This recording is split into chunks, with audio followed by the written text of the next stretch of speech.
in terms of financing, it's a break or take week.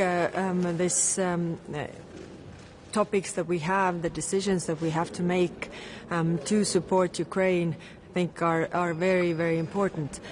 We have made also decisions, or will make decisions today regarding the Shadow Fleet vessels. We have 40 additional vessels plus enablers, and this is all for depriving Russia of the means to fund this war. We also reached the target of the 2 million rounds initiative, and this is necessary for Ukraine to defend itself.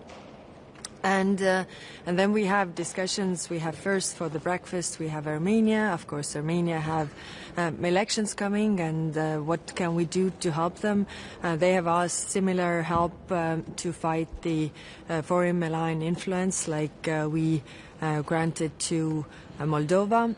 Then over lunch we have a discussion on China, and this is also getting more intense when it comes to economic security, and these are worries that we have there. And then we have Middle East, and Middle East we have prepared document also how to interact with Syria, considering the worries that we have there. What more can we do to help them on the right track? This is in our interest that it doesn't go the wrong way. So how can we help in terms of institution building, inclusivity, everything? Also discuss Lebanon, and then we have a Lebanon Association Council afterwards as well. They are also in a very difficult moment. We are helping the Lebanese armed forces, but of course they have to make the steps to disarm Hezbollah, and it is increasingly difficult. So we expect intense discussions there. Thank you.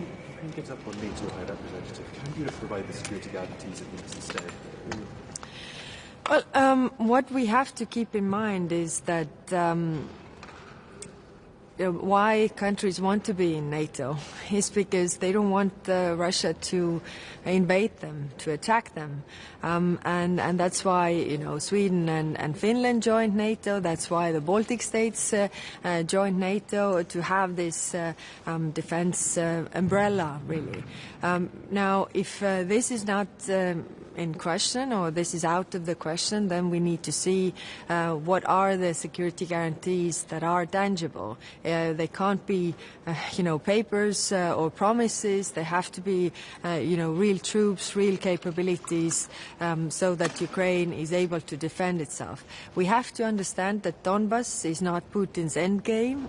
If it gets Donbas, then the fortress is down, and then they definitely move on with taking the whole of Ukraine. And if Ukraine goes, then other regions are also in danger. We know this from the history, and we should learn from history. What are your plans to support Ukraine in 2026?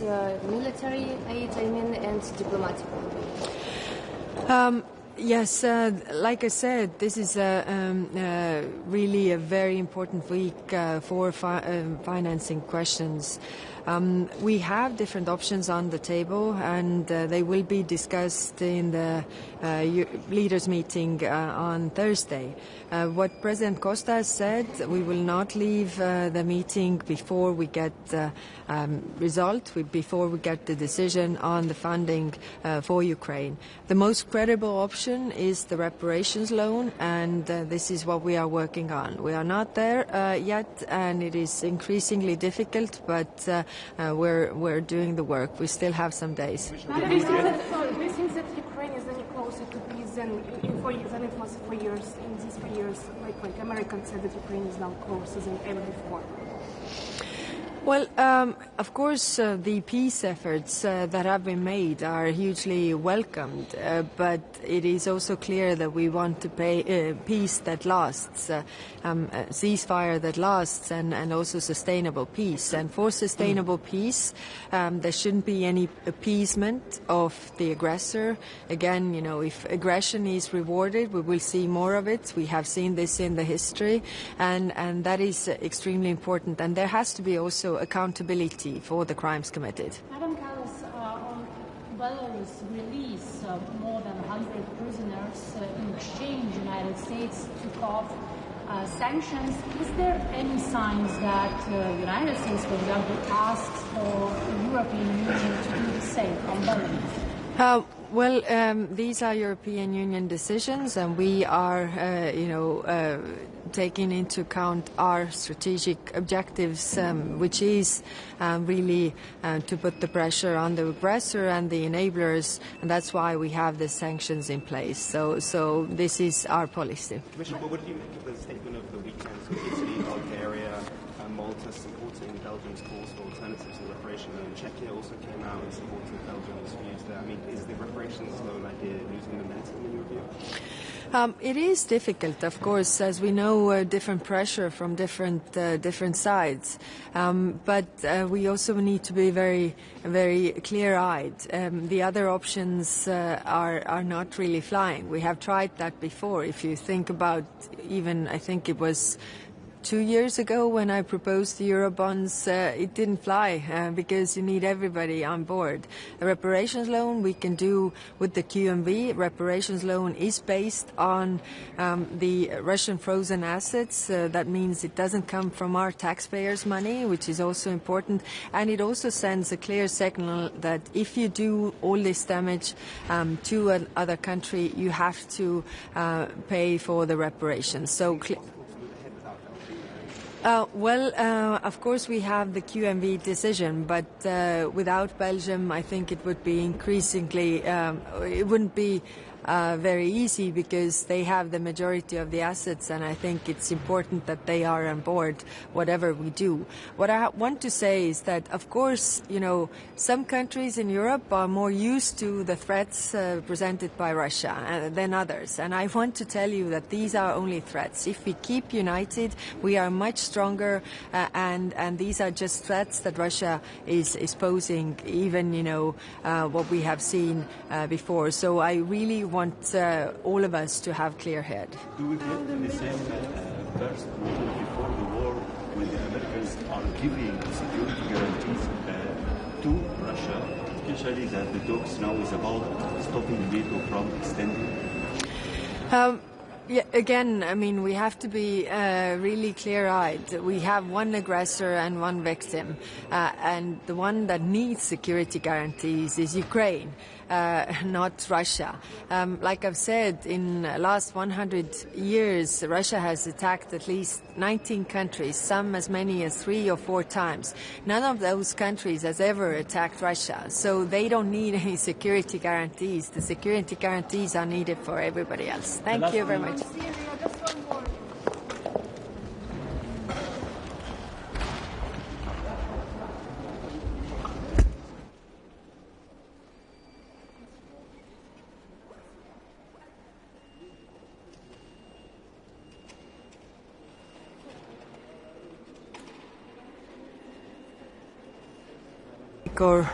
Or take week this topics that we have, the decisions that we have to make to support Ukraine, I think are very, very important.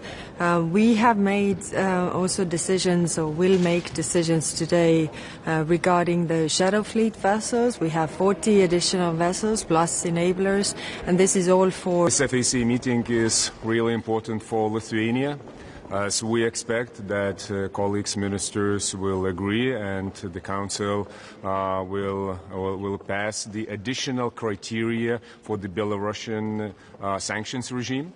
We're adding 3 points additionally to the current sanctions regime related to the hybrid activities against the European Union. We need solidarity. We got it.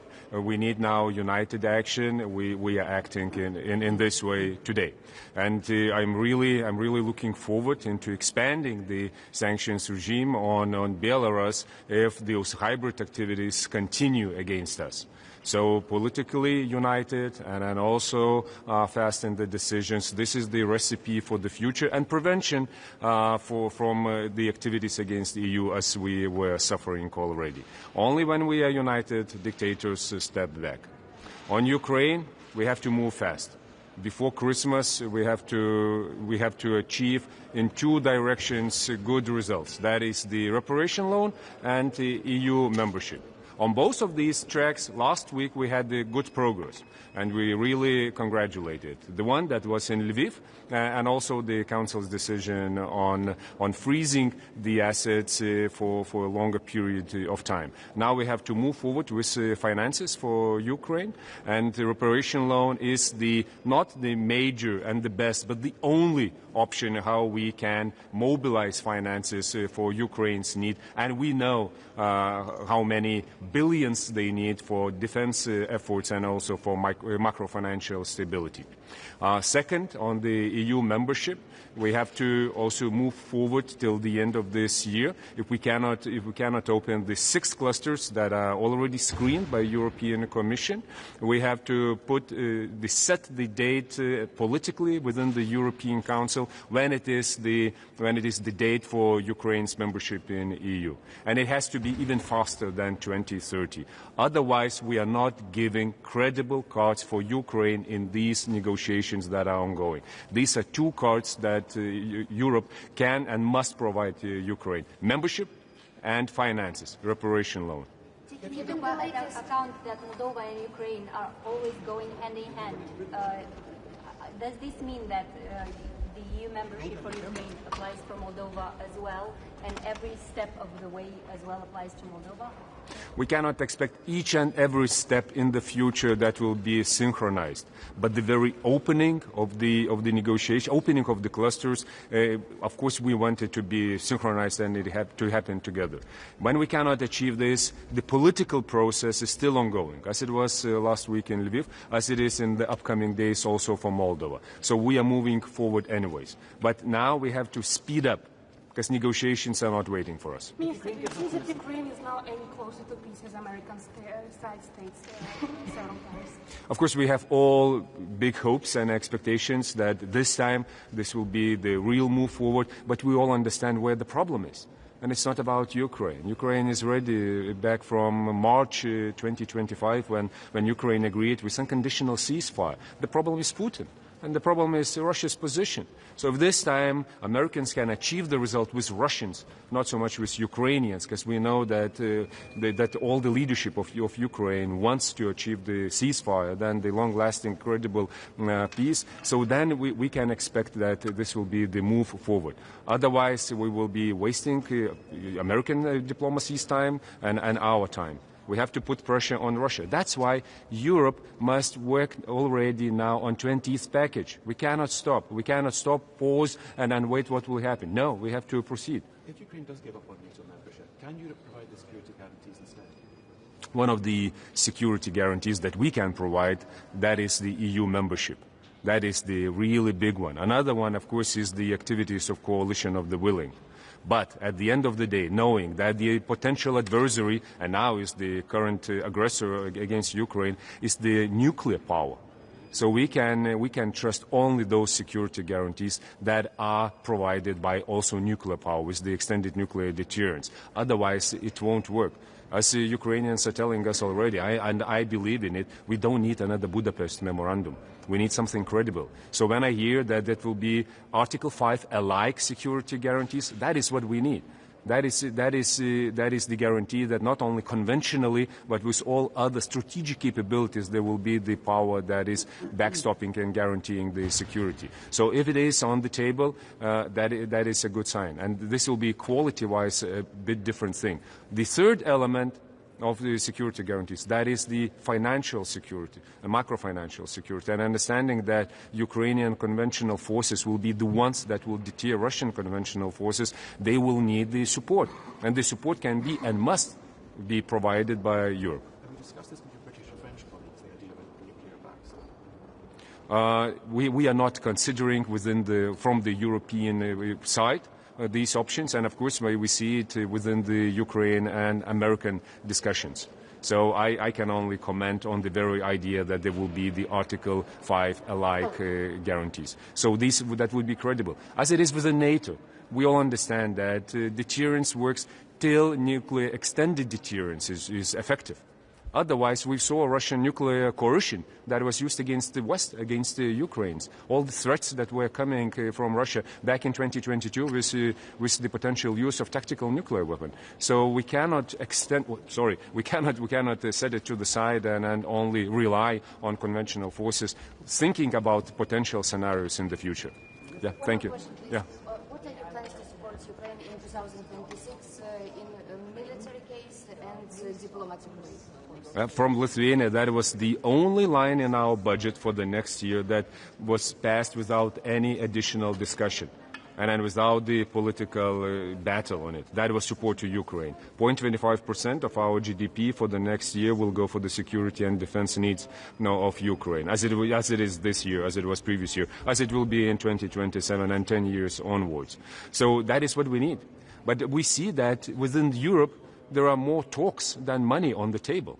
And that is my message to my colleagues and partners within the European Council. Put your money on the table and then put your money where your mouth is. We do not need only political positions. We need finances. And we know what demands are from Ukraine's side. So that's why Lithuania is delivering and expects that Europe will deliver also. Otherwise, there will be struggles on Ukraine's side.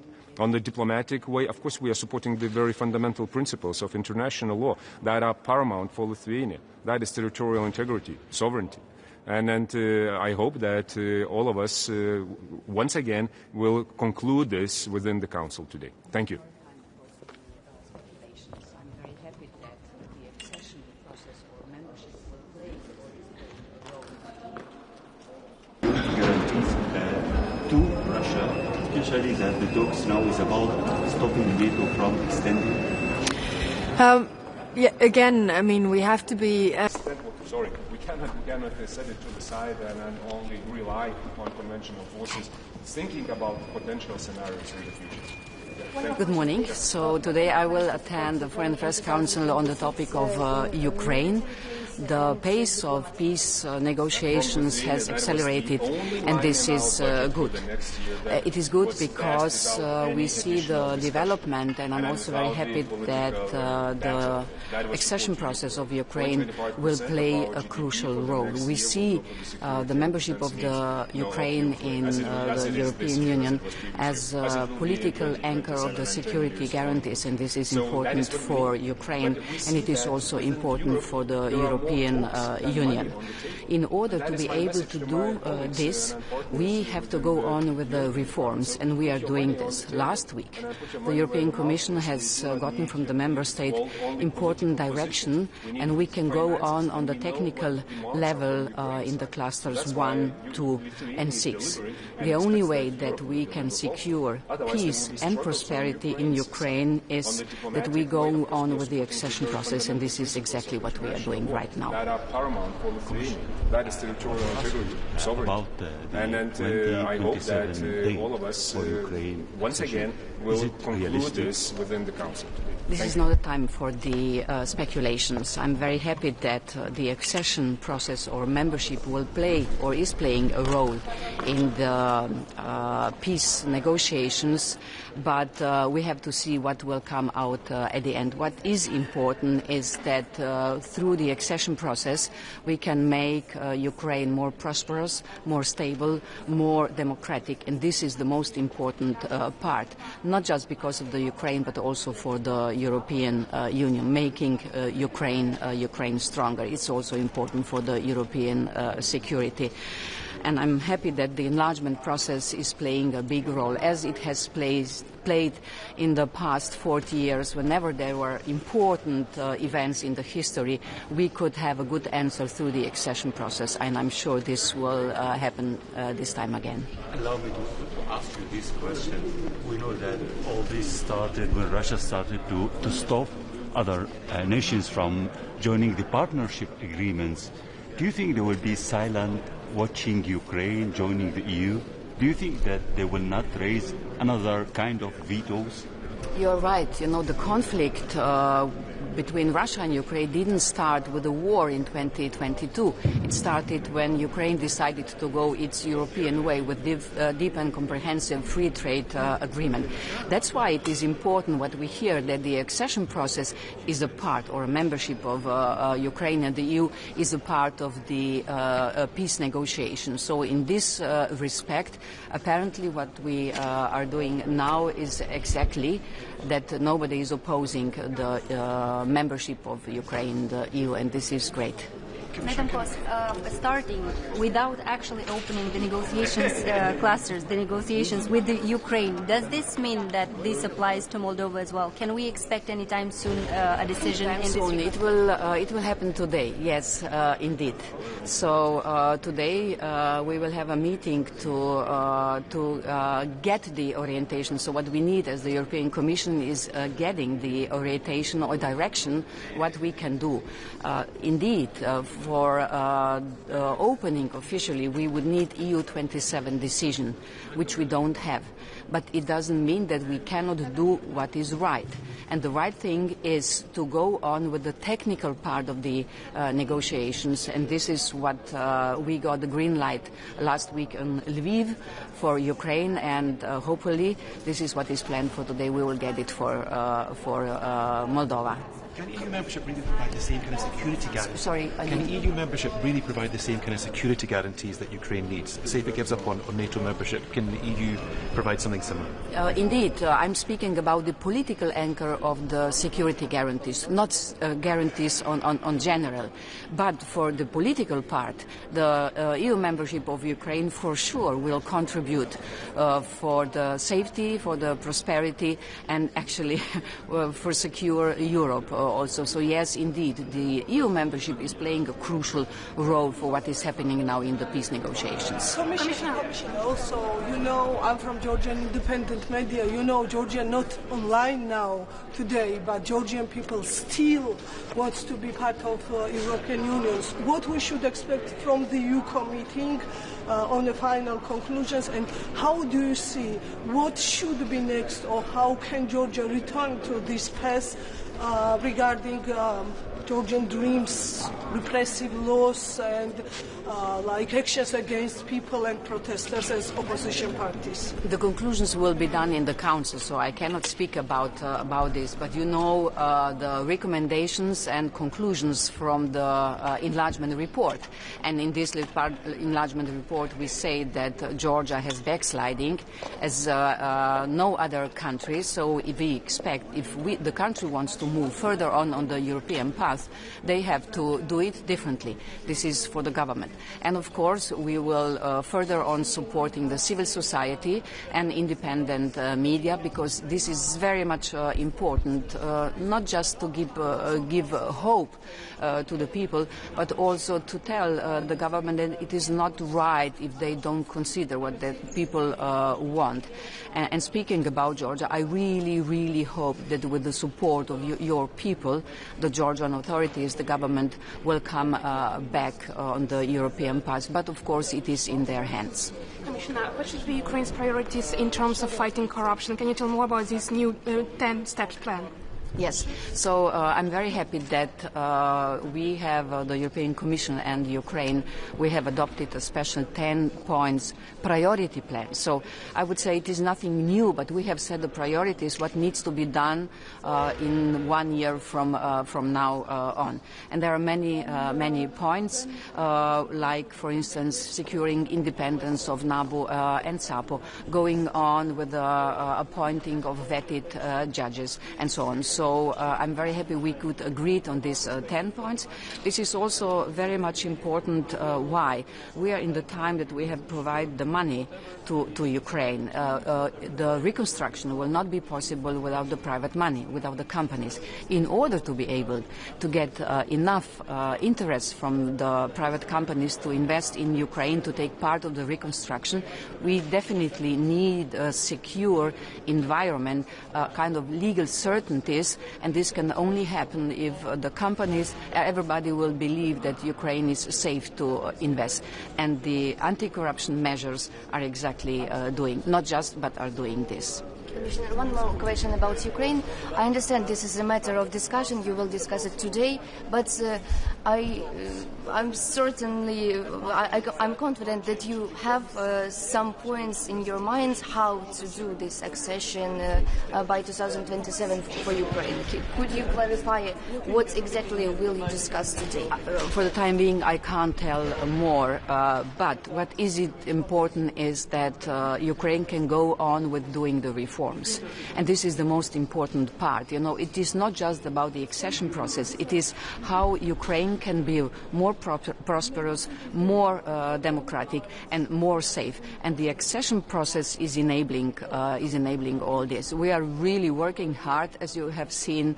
It was together with Moldova the fastest screening ever in the history of the European Union. And Ukraine is doing reforms when the bombs are falling on the country. Moldova is doing the reforms during really a very strong hybrid war from the side of Russia. So those two countries have shown that sometimes impossible is possible. And I'm very happy that I can be of help, or that the European Commission can follow and motivate those countries to do even more. You know, I am a child of communism and then entering into the EU as my country, and I sometimes today feel the same energy when I visit Ukraine or Moldova. There is a special energy there where the people, the government, the parliament, everybody is working on the accession process, and this is what we need. Thank you very much.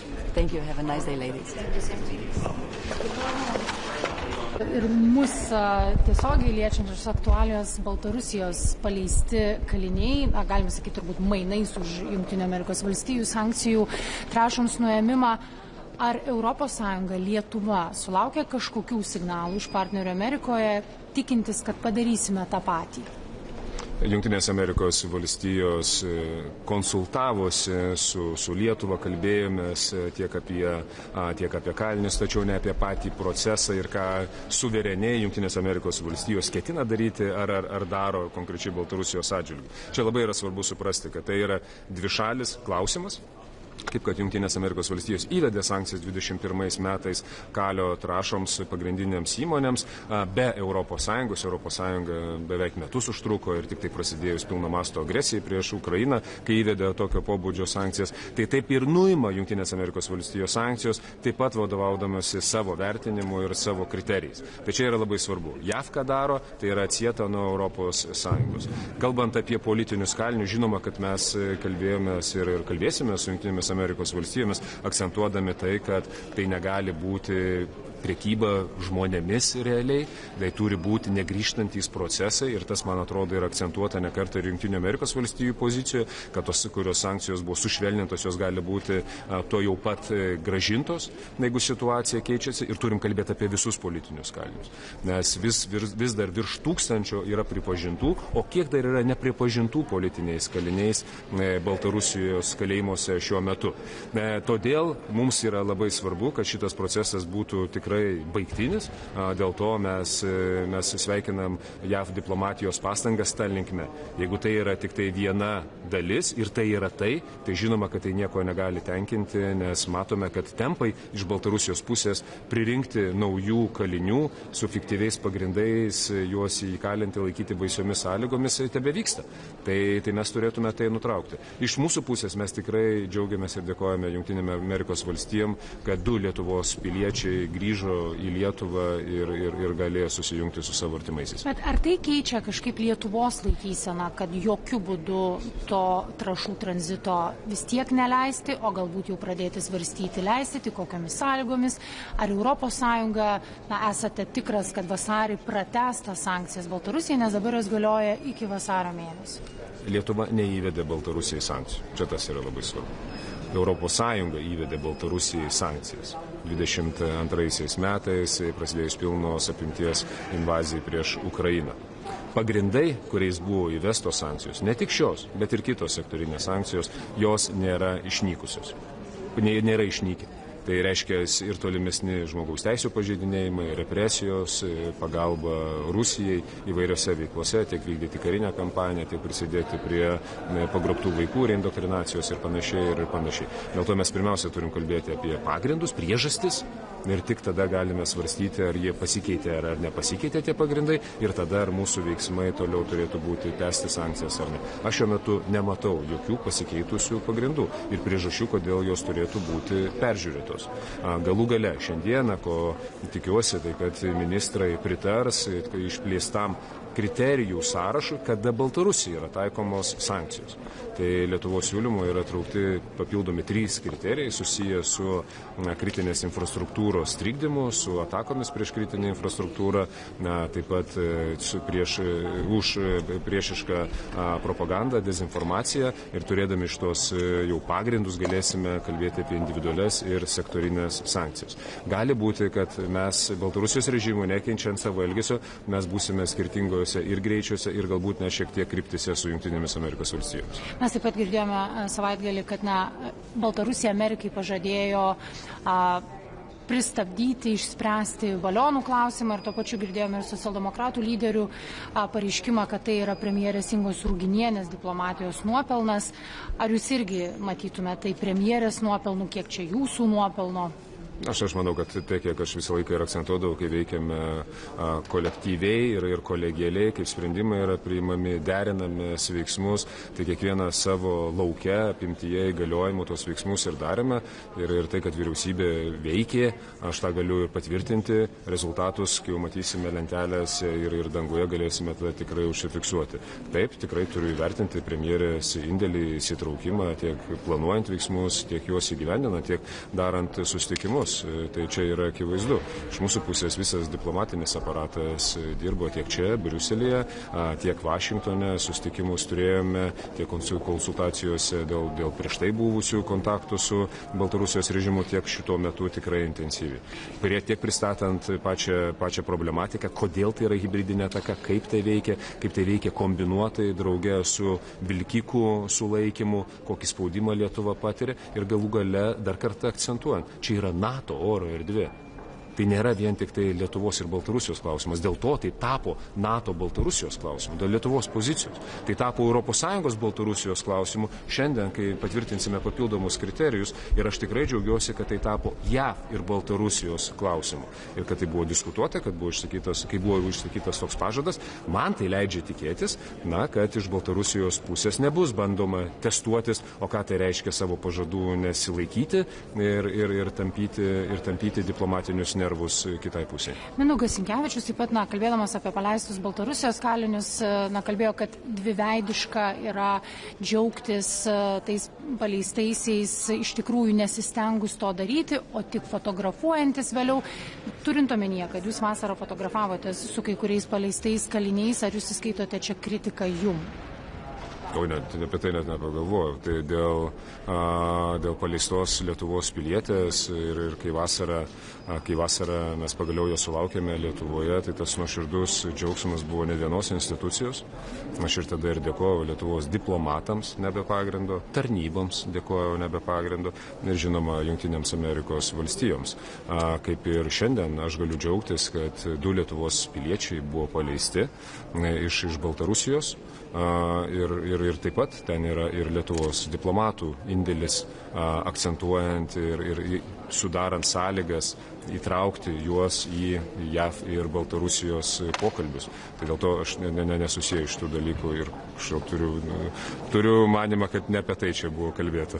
Ir ministrė, apie Ukrainą. Apskritai, ši savaitė, galime sakyti, daug ką gali būti keičianti, priklauso ir nuo vadovų tarybos, kokie bus sprendimai ir dėl finansavimo. Šiandien užsienio reikalų ministrų taryboje esminiai klausimai kokie, kalbant apie Ukrainą?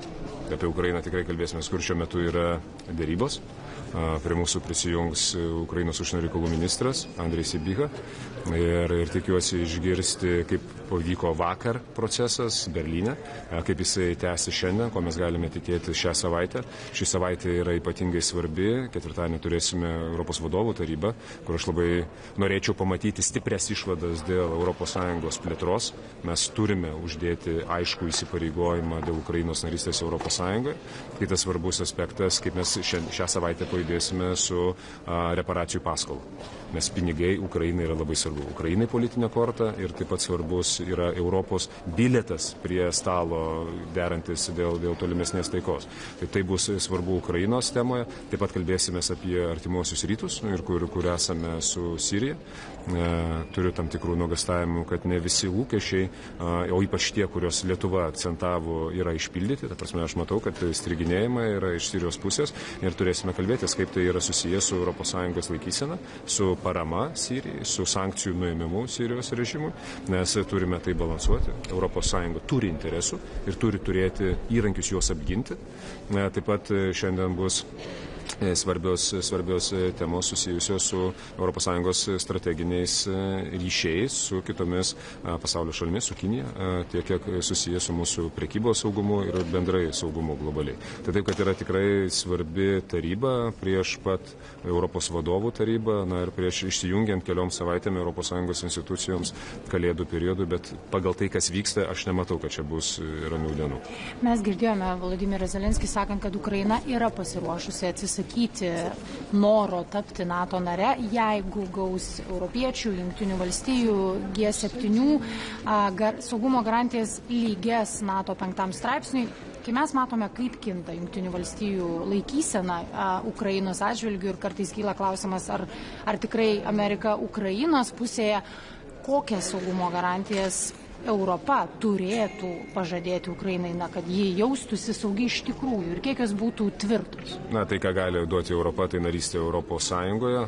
Ir tai yra politinis, socialinis šalies stabilumas, tai yra galų gale šalies raidos perspektyva ir finansinė parama išlaikyti savo pajėgas. Tai yra labai svarbu suprantant, kad konvencinių pajėgų prasme Ukrainos pajėgos bus atgrasančios Rusijos pajėgas.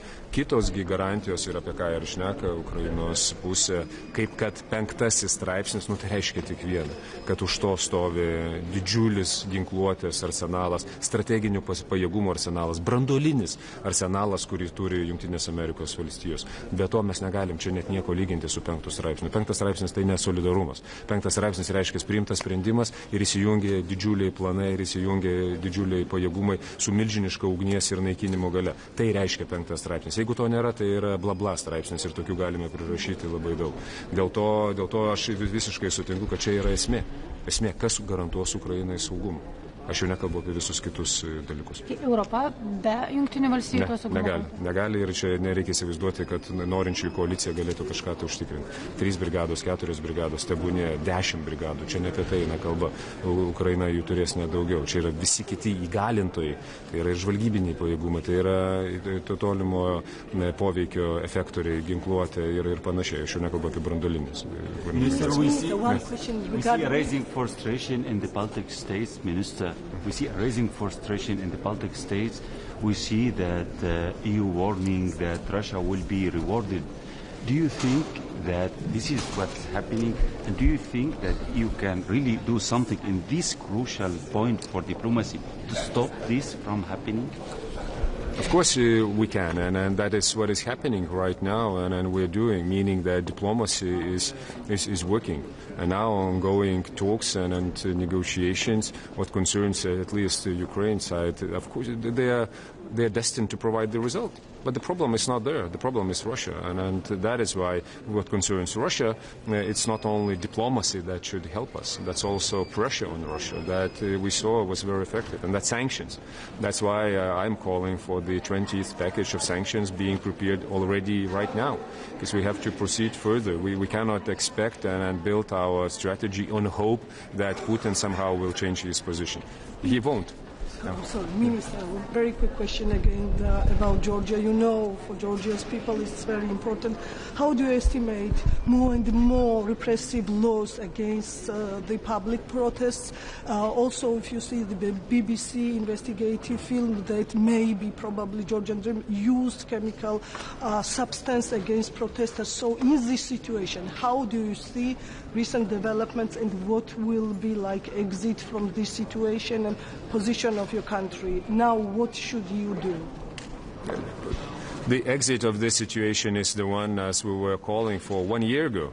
And actually, I'm talking to you one year ago. That's what I said. What we need, we need to bring back the credibility of democratic institutions and processes in Georgia, and that is to organize the free and fair elections, and then to proceed further. Because otherwise, we see what are the degrading processes and backsliding of the democracy, and that is really frustrating. And especially knowing that the big expectations that Lithuanian people had, and also the expectations of Georgian people that they had with the European perspective, with such a big support of European membership.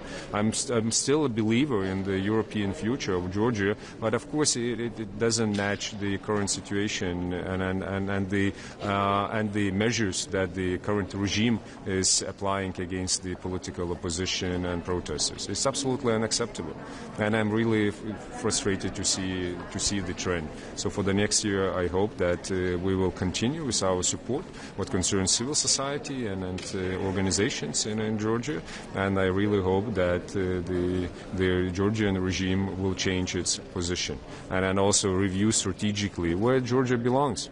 And now, when there are such a major geopolitical shifts in the world, that's the biggest question. And then there in Tbilisi, where we are, what part of the world we are with. Thank you.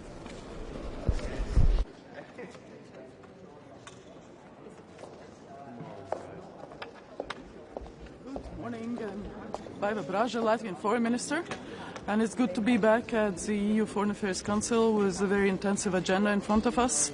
As usual, we have the agenda item on Russia's aggression against Ukraine with a briefing from the Foreign Minister Andriy Sybiha. We'll also have substantive exchange on the developments in the Middle East. And we have, of course, the discussion and the breakfast with the Armenian Foreign Minister, but also we'll have certain other aspects with regard to situation in Sudan and a few other things that I know colleagues want to bring. I'm particularly pleased to see that what I wished last time, which was more operational shadow fleet sanctioning, is happening. So we have 41 ships on the agenda. Is not part of a bigger package, but we are just, as they come, as we find out and agree, we are putting them on the sanctions list. Also ecosystem, individuals, hybrid sanctions, and so on and so forth. So also some important decisions.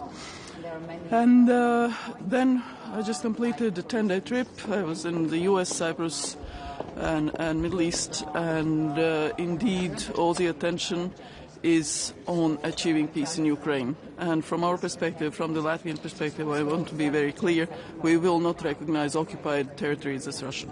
Whatever the ceasefire achieves, whatever is there will be no recognition of occupation as legal. So we will stick to our international positions that we have maintained, and that is something that we have been very clear about. And we very much commend the US efforts, really gigantic, substantial talks, very detailed talks from what we know, and our support for Ukraine, for Ukraine's independence, sovereignty, democracy for the future is absolute and total. So we will continue supporting Ukraine both on the battlefield as long as it lasts, but also at the peace talks, whatever is necessary. And one thing that is not changed, we don't see any change in Russia's position. All the signals from Russia currently still, they are not serious about peace. They are just looking at picking and dividing NATO, picking, dividing the EU. So with that, we wish luck to Ukraine to the US, and we wish for peace in Ukraine. If Ukraine does give up on NATO membership, it's for Ukraine to decide. I mean, NATO's treaty is very clear. Article 10 provides for the possibility to enlarge NATO with regard to European countries. So if you are a European country, you want to join NATO, you have to contribute to Euro-Atlantic security, and there has to be a consensus. So 3 very simple, straightforward points that the Article 10 provides. And every European country can join NATO. That is the ultimate. If Austria or Switzerland suddenly decides to change their views, they will have to comply also with the same conditions with regard to contributing to Euro-Atlantic security. There will have to be a consensus and so on and so forth, interoperability. So at the outset, NATO's treaty remains valid. But it will be for Ukraine to decide whether they continue applying or not, or whether they will delay it. And it will be for NATO's allies to decide when is the opportune moment to accept new members. The question is if they decide not to. I cannot answer with if. The questions with if don't work. EU countries provide similar security guarantees to Ukraine. I think the issue within the coalition of willing depends on the modalities, again, what exactly is happening on the ground. The paramount security guarantee is strong Ukrainian-owned armed force. That's why all the discussions around trying to cap Ukrainian armed forces at certain numbers or not, it's the strongest army in Europe. It's the biggest country in Europe. And Ukraine as a self-deterrent is the most important. Everything else will be a backup. So those are the 2 elements that is necessary to understand. But of course, we welcome very much the U.S. readiness to engage on security guarantees, and then the modalities. I think it's better to be discussed among the military and to have it, in a very practical way. Do you think it is realistic for Ukraine to really join the EU as early as 2027? The EU enlargement process also in the treaty is pretty straightforward. We have to open the negotiations first. There is one country blocking the opening of the negotiations, so we really expect that country will lift its blockade, because the Commission and all the evaluations are there that Ukraine is ready for a start of negotiations. And then, of course, proceeding in accordance with the practical steps, just like we all have done. Joining is hard work. And we know Ukraine has done a lot of work. I was just in Ukraine 2 weeks ago. They have done a huge amount of work, and they are reforming institutions, and they are reforming the absorption capacity, the ability to apply the acquis. Of course, there is war. So that limits their ability to de facto implement everything that is needed. There are priorities at the time. Again, questions with if are difficult to answer, but and also, some leaks that have happened. But again, we will do what is possible for Ukraine. Another question is high-level meeting today in Berlin. What are your thoughts on this? What you just said you wish nothing to Ukraine and to the U.S. delegation, but is there any more that you want to say? As I said, for now, from the either actions of Russia or what they say, we don't see the change in their position. They are not serious about peace. They are the ones that stand between all of us who want peace in Ukraine and the actual peace on the ground. It's Russia that is the object, that is the obstacle to that. So that is what I want to say, is that until Russia changes its position, it's very difficult to imagine a sort of groundbreaking development. So it will be very much about the continuous pressure on Russia, and here it's about frozen assets. The immobilization is a good decision, we support it, but also the reparation loan, the further support, the weapons, the practical aspects of support, humanitarian, political, and all the others. The Foreign Affairs Council is not the one deciding on it.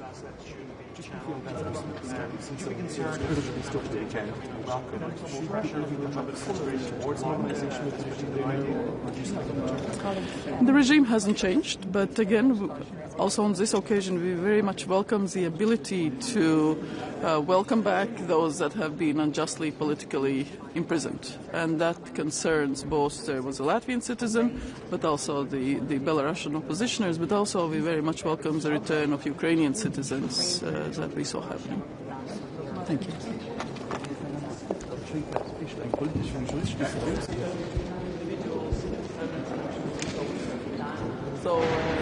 also some important decisions. And then we just completed 10 day trip the US, Cyprus, and Morning, everyone. Hope you're all well. Wish you a happy Christmas if I don't get a chance after this. Look, maybe if I could just start at the outset by reiterating my absolute condemnation for what was a vile and anti-Semitic attack on innocent civilians yesterday in Bondi Beach.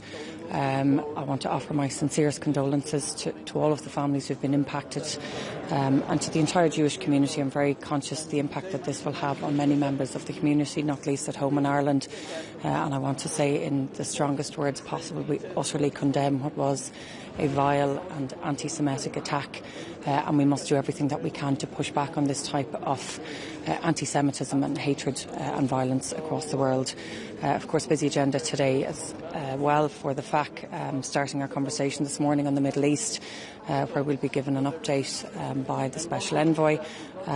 It's absolutely vital that we focus on ensuring that the first phase of the peace plan is implemented in full, and that we can move to the second stage. However, I do have significant concerns in terms of the amount of humanitarian aid that is getting in on the ground. It is an absolutely dire situation for many thousands of civilians where more aid is needed, in particular coming into the winter months.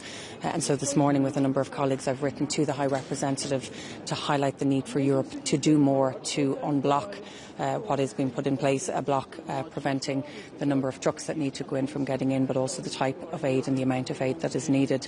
In terms of our conversation on Ukraine, again, we are at a critical juncture. It's very welcome to see significant conversations and engagement that's happening between Ukraine and the US, and in particular today in Germany, where Germany will host a number of heads of state to further those discussions. It's absolutely vital that an agreement can be reached and that a ceasefire can be put in place, again, particularly coming into the winter months, the challenging situation that so many citizens in Ukraine find themselves in. It is absolutely essential that this illegal invasion by Russia, that a ceasefire can be brought about, and Europe will stand, as we always have, in solidarity with Ukraine throughout all of this. Just on the Ukraine reparations loan, Belgium is kind of holding firm in opposition. Some other countries, Italy and Bulgaria, have come out kind of a little bit against it as well. In terms of a plan B, the Commission have said joint borrowing as an EU bloc would be one. What's Ireland's view on that? If the reparations loan idea falls apart, would Ireland agree to change its position when it comes to joint EU borrowing? I think the first and most important thing to say is that European leaders gave a very clear commitment that we would support and provide financial support for Ukraine. It's absolutely essential that happens, and our preference has been, I think, for some time now, the reparations loan. I think it's very welcome, the legislation that was passed last week that essentially stabilises the mobilisation of these assets, and we believe that this is the best way forward. Of course, we have to listen to colleagues' concerns, and those conversations, those engagements are happening at an official level throughout the week, and obviously leaders will make a decision later on this week. From Ireland's part, we have been committed to providing financial support in whatever way we can to Ukraine as well, and obviously with the recent visit by President Zelensky only 2 weeks ago, we further committed essential funding to support the restructuring and the investment in their critical infrastructure throughout the winter months, but also towards non-lethal military aid. So we are committed to not just ourselves but working with European colleagues and identifying ways in which this can be provided. But the reparations loan is the way that we see that is best moving forward. Without Belgium, I know it's technically possible because you need QMV, but in your view, is that a politically possible option? I think it's really important that we work together, and I think it's important that we work through any concerns that colleagues would have. Again, I think last week's legislation is an important step in moving in that direction with the immobilisation and the stabilising of those immobilised assets. But of course we need to work through the issues with colleagues this week. But again, that remains our preference, and we believe that that's the best way forward in providing financial support that is so badly needed. Minister, on your other brief, deal on Mercosur trade deal seems to be a little bit kind of on the rocks at the moment. Has Ireland made up its position yet on this, or will you wait for France and maybe Italy to do so first before you do? I think we've been very clear on the concerns that we have had in relation to Mercosur, in particular for our beef farmers. We have always said that we will work with like-minded countries on these issues, and we are working through and we are assessing the situation at the moment. We don't have a date for a vote. We're not clear when a vote may or may not happen, whether it's before or after Christmas, but we'll continue to work with colleagues and work with like-minded colleagues on the concerns that we've raised and we've consistently raised throughout this. Would it suit if there was a delay on Mercosur, like France apparently does want? Well, look, what we don't know is whether or not there is a majority of QMV moving forward here, and so we'll continue to work with colleagues. We have to assess the situation, and without sight of when a vote is, we'll just continue to engage with colleagues on this. Minister, the Trump administration appears to be hostile to the idea of Europe using the immobilised assets because they have their own plans for where those assets should be channelled. Would you be concerned if member states are coming under some kind of pressure from the Trump administration to block this particular idea? Look, colleagues will discuss this today at the Foreign Affairs Council, and leaders obviously later on this week. There's a huge amount of work happening with our officials, and that will continue throughout the week to try and address the concerns. And I understand the concerns that member states have raised, but it is absolutely essential that we send a very strong signal to Ukraine, but in particular to Russia, that we are going to support and we will use these assets to support Ukraine in what has been an illegal invasion. We need to make sure that that support is strong and that Europe stands square behind Ukraine, and that will be our priority and our focus and our commentary in the Taoiseach in signing the letter that he did has made it very clear that this is Ireland's priority and this is our preference in how we move forward in providing those financial supports. Minister, just on the triple lock, what's your sense of timing? Like, would you hope that you could have legislation signed into law at some point in 2026, or do you think it could be 2027 before we get it enacted? Personally, I think this is legislation we need to move on quickly. It is quite simply the case at the moment that any one of 5 permanent members can veto and prevent any new peacekeeping missions from taking place, and because of that veto there hasn't been a new peacekeeping mission since 2014. We have world-class and world-trained peacekeeping troops, many of whom I've met in the last number of weeks, and they are unable to take part in new missions, and I think we need to take back our sovereignty in that regard. We need to take back our ability to be able to deploy our troops on the ground in parts of the world that need their expertise and their support most. So I think it's important that we move on this legislation, and I look forward to working with all colleagues across the House. This does not and will not impact our neutrality. We need to be clear on that, but we have to be in a position where we can decide where we want to send our troops. We have a long-standing history and a history we're very proud of in providing peacekeeping troops on the ground, and we should be able to continue that ourselves without others being able to veto it. Thank you. Bonjour. Réunion importante aujourd'hui avec beaucoup de points à l'ordre du jour. Attendez 2 secondes, je me détache. La Chine, approche pragmatique qu'on doit avoir. J'ai déjeuné avec le ministre des Affaires étrangères indien avant-hier, et je pense qu'on ne doit pas faire l'erreur de mettre l'Inde et la Chine et la Russie, en fait tout le monde dans le même panier. J'ai l'impression qu'on a tendance aujourd'hui au niveau européen de mettre tout le monde dans le même panier et de voir quand même comment on peut avancer sur certains dossiers avec les partenaires indiens et aussi avec les Chinois, en n'étant pas dupes non plus, en sachant que ce sont des rivales, mais aussi que peut-être ils peuvent aller dans la bonne direction. On le voit aussi à New York lors des votes. L'Arménie, aujourd'hui avec l'Azerbaïdjan aussi, on a l'impression que c'est acquis qu'il y a la paix dans la région. Il faut y aller. Il faut aller à Bakou, il faut aller à Erevan et soutenir aussi les démarches qui vont dans ce sens. Il faut vraiment soutenir parce que c'est quand même très fragile. Je le soutiens, je continuerai à le soutenir. Et demain, j'ai le ministre des Affaires étrangères arménien qui vient justement au Luxembourg pour continuer. Le Liban, fragile. Voir comment on peut soutenir aussi. J'ai discuté aussi ces derniers jours avec les responsables du Moyen-Orient. Elles sont très précaires, une aide humanitaire qui ne rentre pas, des civils à Gaza qui continuent à mourir, donc une situation aussi très difficile. Mais bon, donc vous voyez, un ordre du jour comme toujours, très compliqué. Je n'ai pas encore parlé des États-Unis, je n'ai pas encore parlé des avoirs ukrainiens. Et donc pas mal l'ordre du jour. Et en luxembourgeois, also einen vollen Agenda. Wir haben mit China sommer Diskussionen haben, wir sollen noch nicht Fehler machen, Indien, Russland, China, alles an derselben Stippen zu geheien. Ich hatte mit jetzt mit dem indischen Außenminister, der noch demandeur ist, für mit Europa zusammenzukommen, dafür nicht die Fehler machen, steht für einen Dippen zu kommen, wir sollen noch nicht dumm sind. Wir wissen, dass bei verschiedenen Partnern sind, wo Rivale sind. Russische Abwehr, juristisch Frauen, die schon 4 Jahre gestaltet haben, ich halt noch immer keine Antwort. Das ist kein gutes Zeichen. Wenn ich keine Antwort kriege, dann schenkt das echt eine politische, eine juristische Decision zu sein. Wir müssen einfach aufpassen, weil Decisionen zu hören sind dann normalerweise immer viel dumm, wenn dann nur darum geht, direkt zu bezahlen, dann sind noch viel fort. Auch Armenien, Aserbaidschan, Konflikt, den nach immer ganz fragil als Lom ab Frieden, mehr aber potenzielle Konflikte, die kann nicht sein Stuhl an. Ich habe mit den armenischen Außenminister zu Mittag ist in Lützeburg eben noch die Relation zu verdecken, dann soll ihn eben noch dahin gehen, für zu sagen, mit Brand, aber überall, also das nicht einfach, mit dafür ist wichtig, dass man den diskutieren und nicht was den anderen.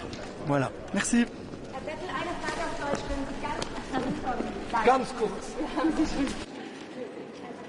Und zwar erstens mal, selbst haben wir ja gesagt, es braucht keinen NATO-Beitritt, eventuell würde das zurückziehen. Aber was sagen Sie genau dazu, was können die Europäer jetzt für Sicherheitsgarantien leisten, die ähnlich stark sein sollen wie die NATO? Geht das überhaupt? Also wir können sicher Garantien geben. Wir sind ja selbstständig auch aus verschiedenen Ländern, um Garantien zu geben. Wenn die Amerikaner alleine Garantie geben können, wieso dürfen andere Länder das nicht tun? Das Einzige, was ist, wir sollen die Ukraine jetzt unterstützen. Die Russen haben ja nur einen Willen, das ist im Moment die Ukraine auf den Knien zu haben. Bei Verhandlungen, dass sie so schwach sind wie möglich, damit die Russen wirklich so beim Arm biegen. Mit Unterstützung auch noch ein bisschen von Amerika hat man manchmal das Gefühl, dass sie alles aufgeben, für was sie gekämpft haben die letzten Jahre. Und das wäre nicht gut. Aber man weiß ja nie. Manchmal ist ja auch, jetzt sind ja Gespräche in Berlin gewesen und wir werden ja heute auch gebrieft, wie es da gelaufen ist. Hoffnung stirbt bei mir immer zuletzt. Und ich will nur sagen, und das hat mich wirklich sehr, sehr traurig gemacht. Wenn ich jetzt gesehen habe, vor 10 Tagen in New York gab es eine Abstimmung, um Kindern zurückzubekommen, die von den Russen gekidnappt worden sind. Und da sind Länder, die dagegen gestimmt haben, dass die Kinder zurückkommen. Man soll sich mal vorstellen, dass ihre eigenen Kinder morgen gekidnappt werden und dann würden die anderen Länder sagen, das ist in Ordnung. Das ist fast zum Kotzen. Also ehrlich gesagt, wie verschiedene Länder sich benehmen. Und die saßen bei mir jetzt in Wien letzte Woche bei der OSZE und ich habe es ihnen auch gesagt, sie sollen nicht zwei Zungen haben. Also man soll immer schon seiner Linien gerade bleiben und man soll nicht über Rechtsstaatlichkeit reden, wenn man selber sowas unterstützt. Das macht mich sehr, sehr traurig. Sie haben jetzt auch schon angesprochen, dass heute Gespräche in Berlin sind. Auch schon gestern waren diese Gespräche. Sie haben einen guten Punkt gesagt, und zwar, dass es manchmal so wirkt, als würde die USA die Ukraine teilweise nicht in die Knie zwingen. Was bringen dann solche Gespräche? Was genau kann dort Jeder Gespräch ist gut. Also man soll jede Gespräche unterstützen, aber wie gesagt, es soll kein Diktat sein. Es soll schon ein Kompromiss sein und es sollen auch keine Entscheidungen genommen werden über die Ukraine, ohne die Ukraine. Ich habe manchmal das Gefühl, dass verschiedene Leute so im Restaurant sitzen und dann haben sie die Ukraine auf dem Menü und sie gucken mal, wie sich das aufteilen. Vorspeise, Hauptgang und Dessert. Und das geht nicht. Die Ukraine muss am Tisch sitzen. Es sind ja verschiedene Sachen. Und ich bin schon, also Luxemburg ist ein kleines Land. Stellen Sie sich mal vor, dann würde man sagen, ein Drittel von Luxemburg ist jetzt morgen weg oder ein Viertel von Luxemburg. Das geht doch nicht.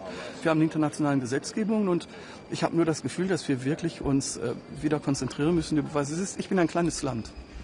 Für mich ist internationale Gesetzgebung das A und das B vom Zusammenleben. Wenn jeder macht, was wegen seiner Kraft, was er will, dann haben wir keine Zusammenarbeit mehr. Und wir haben im Moment so viele Instabilität, aber vor allem voraussagen kann man nichts. Und das ist das, was eben schwierig ist. Die Leute haben Fragen und wir haben keine Antworten. Das macht es nicht einfacher. Noch eine Frage. Glauben Sie daran, dass die EU sich darauf einigen kann, das russische Vermögen jetzt als Reparation Law zu verwenden? Also wir sind ja pragmatisch bei dieser Frage. Ich muss Ihnen nur sagen, ich bin jetzt 12 Jahre hier in Brüssel. 10 Jahre als Regierungschef. Ich habe als Regierungschef, das ist schon eine Zeit schon her, 2 Jahre, gefragt, man soll mir juristisch geben, ob es wirklich eine juristische Sicherheit gibt bei sowas. Ich warte heute noch drauf. Und meistens, wenn ich kein juristisches Analyse bekomme, ist das kein gutes Zeichen. Ich habe nur gewarnt, man muss aufpassen, weil da drin sind wir immer sehr stark, um Entscheidungen zu nehmen, aber nachher, wenn es um Bezahlen geht, dann sind sehr viele Straußen und dann sieht man auf keinen Kopf mehr. Und das geht nicht. Und man soll nur einen Mechanismus finden, dass nicht die Belgier nachher alles bezahlen müssen, alleine, was wir zusammen entscheiden. Das ist für mich nicht Europa. Tschüss!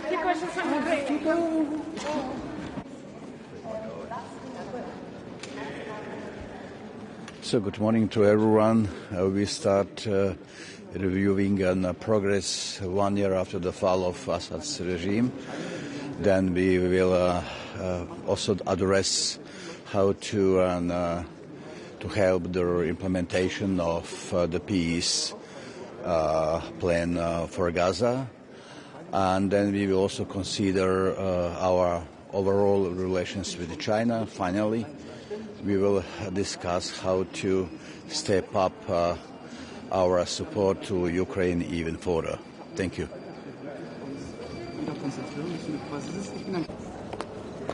Good morning.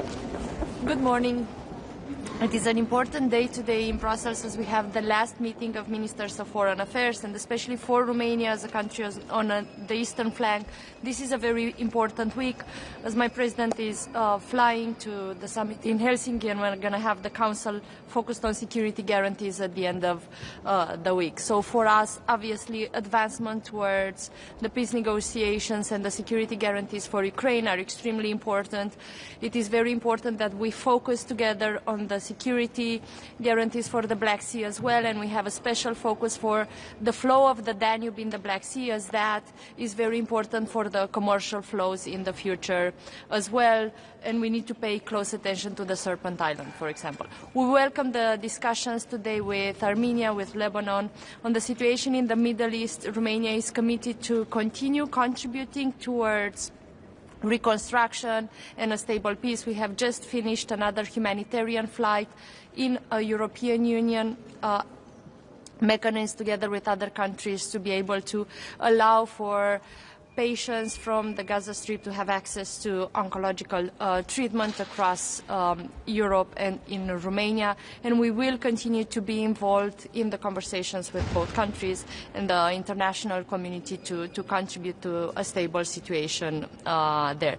Looking forward to see the Minister of Foreign Affairs of Armenia again. We consider that it is very important that the European Union has a stronger presence. We are in Romania one of the main contributors of the European Union mission in Armenia, and we've continued throughout the last months as the peace treaty has advanced after the meeting with President Trump that the presidents of Armenia and Azerbaijan had with both Armenia and Azerbaijan, to be able to increase the connectivity, to be able to use this moment in time, for example, to make sure we have stronger commercial flows that not only increase their economies and ours, but decrease the influence that Russia has or will be able to have in the region. So on Romania's side, we are going to push at the European Union level as well for a strong connectivity agenda in the region. You mentioned security guarantees, Minister. If the EU decides to drop applying for NATO as part of any peace deal, can Europe really provide the security guarantees instead? Well, what Ukraine has proved is that it has one of the best armies, better trained armies in the world. So I think if the case is that they're not going to join NATO and they're dropping that process, that doesn't mean they will not be able to defend themselves. That is one situation. The other is that the main security guarantee that both Ukraine, Romania and a lot of the voices in the European Union are focused on is to be sure Ukraine has a strong army, has a resilient army and a resilient society. And in that sense, that is not connected with the decision to be part of NATO. It is something that we are already doing together in terms of providing the military equipment when that is the case. But also another significant element of the security guarantees is, for example, to make sure that not only that the conflict is stopped, but that we ensure, for example, the security that is needed for all the commercial flows, for all the infrastructure projects that are under development, to be able to make sure that the economy in the region, specifically Ukraine, but also the projects that we're doing together as neighbors, are seen as being protected into the future and attractive for investors.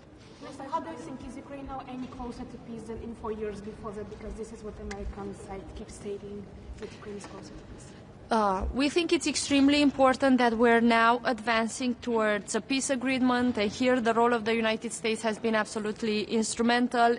The role of us in the European Union is also absolutely essential, not just in terms of the help we are currently providing, but especially in the future steps in terms of the reconstruction. And at the end of the day, what we are seeing now is a fight between two futures. We see Russia trying to push their own influence, territorial ambitions through the unprovoked war of aggression, and that is one potential future, one that we know very sure that the Ukrainians do not want, that they have sacrificed so many lives to be able to not be drawn into that future that they refuse. And on the other side, there's a future that is connected with the European values. It's a future towards the European Union integration. And in that sense, Romania's point of view has been and will continue to be that we need to open the negotiations for Ukraine and Republic of Moldova, not just on Cluster 1, but on the other sets of the clusters as well. Minister, you mentioned black security region, also Armenia from Georgia's independent media platform. So can you compare where now Georgia is and how do you estimate recent developments in Georgia, and what will be your main message to Georgian people who are fighting for European future? Yes, thank you for the question. So Romania is the first country in the European Union that has signed a strategic partnership with Georgia, and we continue to have that strategic partnership in place because we believe in the European future of Georgia. It is true, though, now that the ones that are fighting more for that future, that contribute more to that future in this present moment of time, are the citizens rather than the institutions and the political and the central authorities. And we believe that is also a sign of the resilience of the Georgian society and the fact that we need to continue the dialogue and continue to invest on the European Union path for Georgia as well. Why is that very important for Romania, and not just looking at Georgia as a country that is important in the region, is because we need to collaborate more and be more on the same side when we're looking at the Black Sea. And obviously in that sense we are worried about current developments in Georgia as well. U.S. national security strategy. I mean, you are on the east of, like you just said it, and the U.S. is not willing to say that Russia is an aggressor and that it is problematic. So what do you think about this national security strategy, especially since the U.S. is obviously trying to tear apart the EU in this? So Romania has a long-standing strategic partnership with the United States. Something very important for us is that we actually joined NATO, very much connected with the participation of the United States before we joined the European Union, if you look throughout our history. So the partnership with the United States is absolutely key for us. In our own national defense strategy that we've launched, President Nicu has presented to the Parliament, we have taken into account what was already foreseen to be part of the United States approach, which is a stronger focus on our own investments, a stronger focus on the fact that we are security providers for the Black Sea and for the eastern flank, not just by ourselves, but also in closer partnerships with the countries there. We continue to have a strong reliance on the partnership with the United States and United States presence in Romania military bases. We have recently just had a considerable strong United States delegation for the NATO exercises we have done, DCM Fall 2025, where the battle group has been risen to a brigade level with a strong participation from France and other 10 allied countries as well. So we will continue in that direction. Something that is very important, though, for all us here that we're going to meet today as well in the Ministry of Foreign Affairs meeting, is that we all realize that we need to step up our investments and we need to be closer in terms of the collaboration and connectivity and interoperability between us as well. But that being said, we need to focus as well on the transatlantic agenda and partnership. And what does that mean in practical terms? Is that everything that we do at the European Union level, everything that is financed through the European Union mechanism, we believe they need to be aligned with NATO standards and they need to be interoperable with United States military equipment as well, because we see the security in the region as continuing to be based also on the transatlantic partnership. And another angle that I think is very important is to realize that we are also contributors to the security objectives that the United States has across the world through our participation in common NATO missions. Thank you.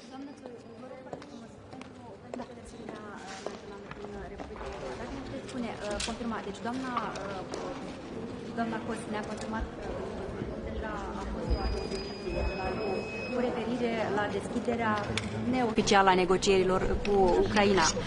Înțelegem că astăzi putem aștepta o astfel de decizie în privința Republicii Moldova. La modul practic, nedeschiderea oficială a negocierilor, ce înseamnă? Ce ar putea să înțeleagă moldovenii din asta?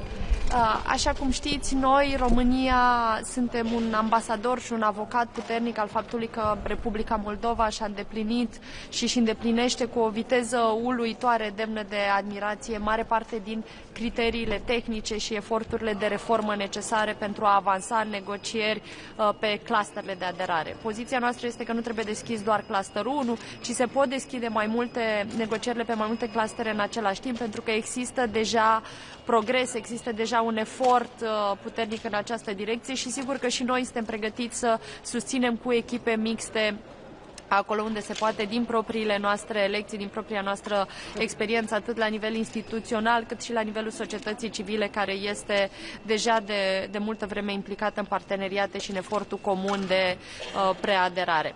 Este însă necesară și o deschidere formală și atât noi, la nivel guvernamental, cât și președintele Nicușor Dan, reiterăm asta și avansăm negocierile în această direcție în fiecare dintre întâlnirile de la nivel european. Și ne putem aștepta la Consiliul din 18-19 decembrie la o decizie tranșantă în acest sens?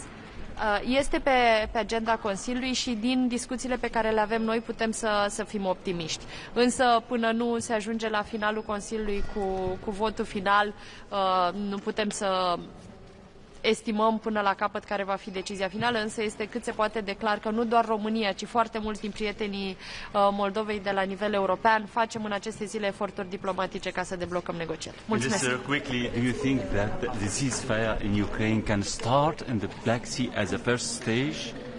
Can start this ceasefire idea in the Black Sea? Because the Turkish, they say something about that. About starting the ceasefire in the Black Sea. Is this could be the first stage from the ceasefire, or the talks now is beyond this idea?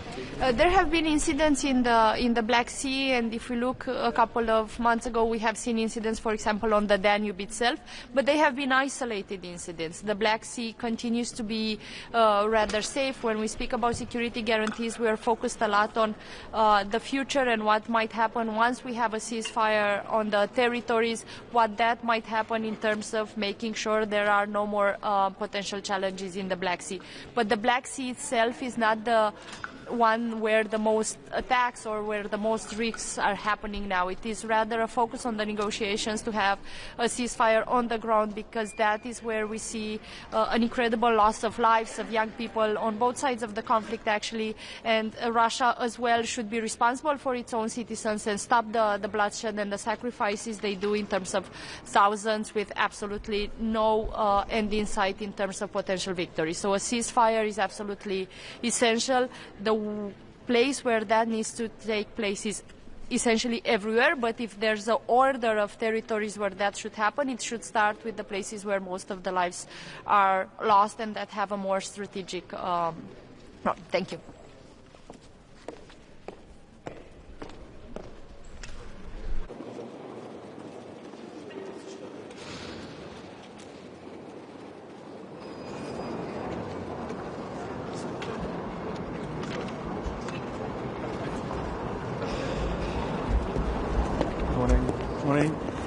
Mesdames, Messieurs, bonjour. Très heureux d'être à nouveau à Bruxelles, la capitale de l'Europe, mais aussi de la Belgique, pour évoquer quelques points de l'agenda, mais tout d'abord revenir sur l'adoption, depuis le dernier Conseil à Luxembourg, l'adoption de REPowerEU. Donc nous sommes évidemment très satisfaits de l'adoption de ce texte initié sous présidence belge à l'époque. Par rapport à l'agenda d'aujourd'hui, premier point, le Grids Package, très important pour la Belgique, non seulement d'avoir une approche sur les interconnexions avec les pays voisins, mais aussi d'optimiser le réseau intra-belge comme d'autres pays européens. Nous rencontrons actuellement en Belgique des problèmes de congestion et donc évidemment le réseau est très important pour avoir une transition énergétique réussie. Aussi aborder les questions de sécurité de nos infrastructures critiques, on le sait, dans un contexte de survol de nos infrastructures énergétiques par des drones dont l'origine reste toujours à déterminer. Évidemment, il est important d'avoir une sécurité importante de nos infrastructures parce qu'aujourd'hui, on le sait, plus plus que jamais, l'énergie est au cœur de notre modèle économique et donc c'est important d'avoir cette approche en matière de sûreté. Et puis enfin, nous aborderons la question de la sécurité d'approvisionnement et de l'autonomie stratégique, évidemment un point central pour la Belgique mais pour tous les partenaires européens. Bonne journée.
morning, everybody.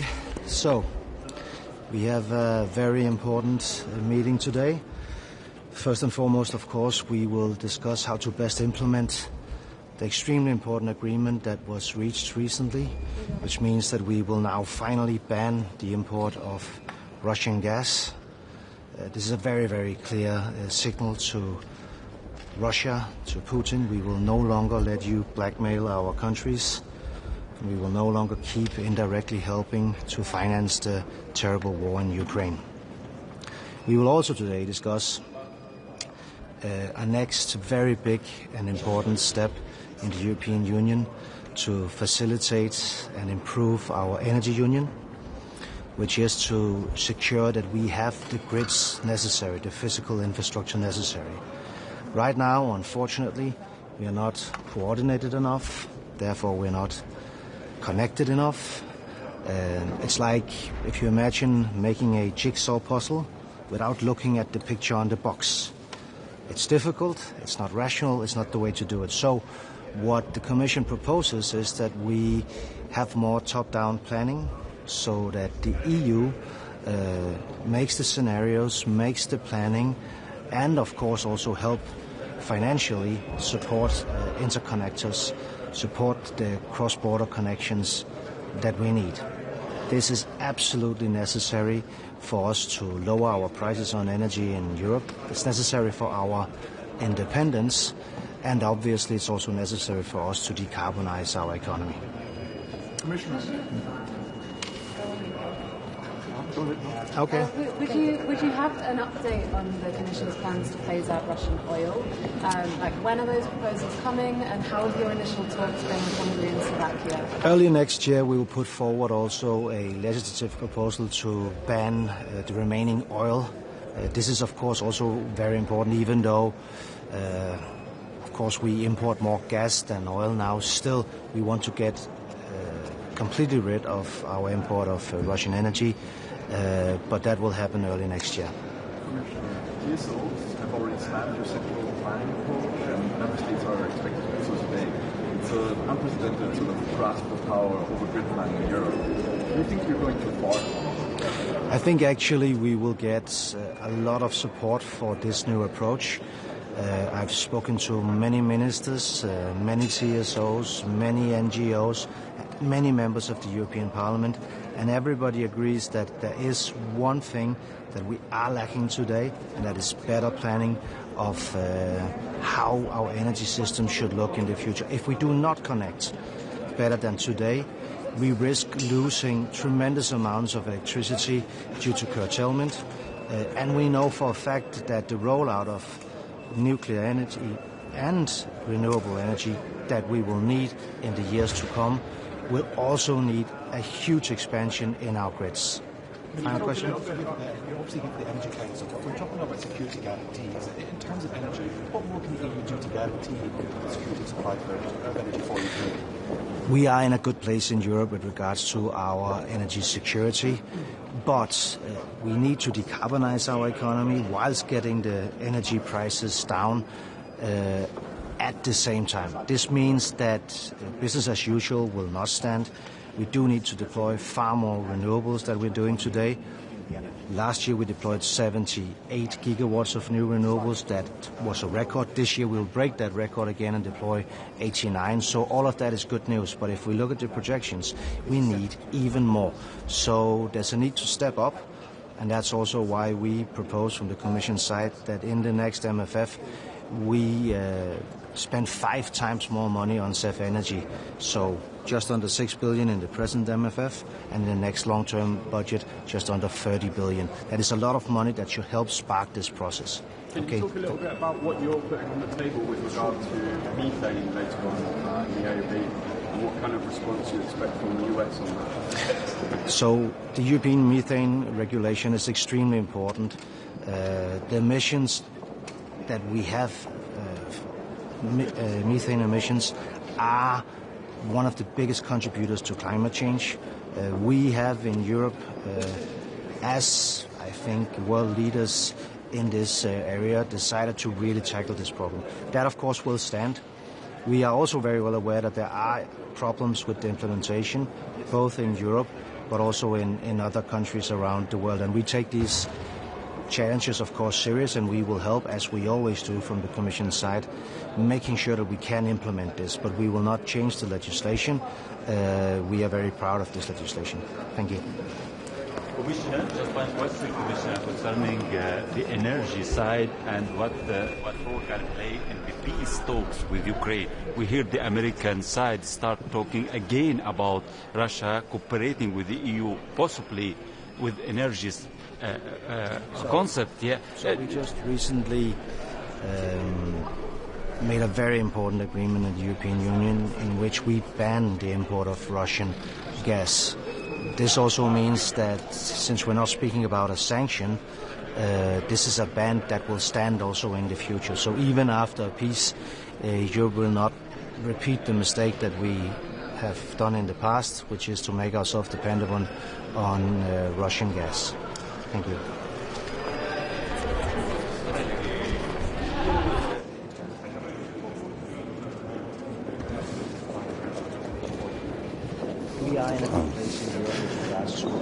Let me first thank the Danish presidency for its excellent work in the last few months. As the incoming presidency, Cyprus will work with determination to strengthen the competitiveness, resilience and strategic autonomy in the energy sector.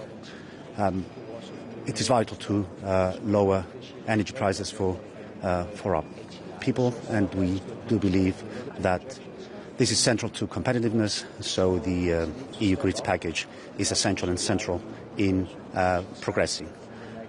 I think the energy crisis has shown that we need to act collectively as a union in whatever we do. So as Cypriot presidency, we're ready to work towards a truly energy union. Thank you.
adversary, and now is the current aggressor against Ukraine, is the nuclear power.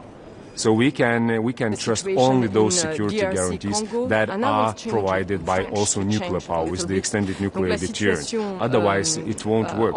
As the Ukrainians are telling us already, and I believe in it, we don't need another Budapest memorandum. We need something credible. So when I hear that it will be Article 5 alike security guarantees, that is what we need. That is the guarantee that not only conventionally, but with all other strategic capabilities, there will be the power that is backstopping and guaranteeing the security. So if it is on the table, that is a good sign. And this will be quality-wise a bit different thing. The third element of the security guarantees, that is the financial security, the macro-financial security, and understanding that Ukrainian conventional forces will be the ones that will deter Russian conventional forces. They will need the support. And the support can be and must be provided by Europe. Mais il faut absolument que ce conflit se résolve we are par la not voie considering from the European side these options, and of course we see it within the Ukraine and American discussions. So I can only comment on the very idea that there will be the Article 5 alike guarantees.